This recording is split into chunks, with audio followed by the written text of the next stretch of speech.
Hey guys, it's Monday afternoon. இன்றைக்கி சிம்பிளான homemade fried rice recipe தான் நான் உங்கள் கூட ஷேர் பண்ணியிருக்கேன். ஒரு பேன் வச்சு கொஞ்சமாக ஆயில் விட்டு குட்டியாக நறுக்கின பூண்டு, ஸ்லைஸாக நறுக்கின ஆனியன் போட்டு நல்லா லைட்டாக சாட்டே பண்ண பிறகு உங்களுக்கு பிடிச்ச மாதிரி வெஜிடபிள்ஸ் ஆட் பண்ணிக்கலாம். நான் இன்றைக்கி beans, carrot, cabbage, capsicum add பண்ணிவிட்டு ஒரு பிஞ்ச் சால்ட் ஆட் பண்ணிவிட்டு லைட்டாக சாட்டே பண்ணிக்கணும். அது கூட ஒரு 1/2 ஸ்பூன் பிஸா சாஸ், அது ஆப்ஷனல் தான், இருந்தால் ஆட் பண்ணிக்கலாம், இல்லாட்டி ஸ்கிப் பண்ணிடலாம்.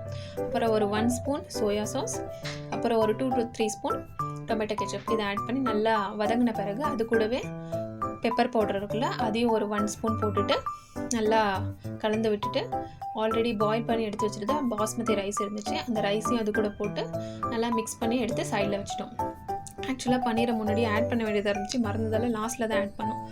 கொஞ்சமாக கீ ஒரு ஆயில் விட்டுட்டு ஒரு 1/2 ஸ்பூன் மஞ்சத்தூள், மிளகாத்தூள், அப்புறம் பெப்பர் தூள் போட்டு க்யூபாக கட் பண்ணியிருக்க பன்னீரையும் அதோடு போட்டு லைட்டாக வறுத்து அதை எடுத்து நம்ம ஆல்ரெடி மிக்ஸ் பண்ணி வச்சுருக்கோம்ல ரைஸ், அது கூட ஆட் பண்ணி இன்னொரு மிக்ஸ் கொடுத்து அதை கிசான் கெச்சப்போட சர்வ் பண்ணால் ரெடி ஆகிடும். பிடிச்சிருந்தா சப்ஸ்கிரைப் பண்ணுங்கள். தேங்க்ஸ் ஃபார் வாட்சிங்.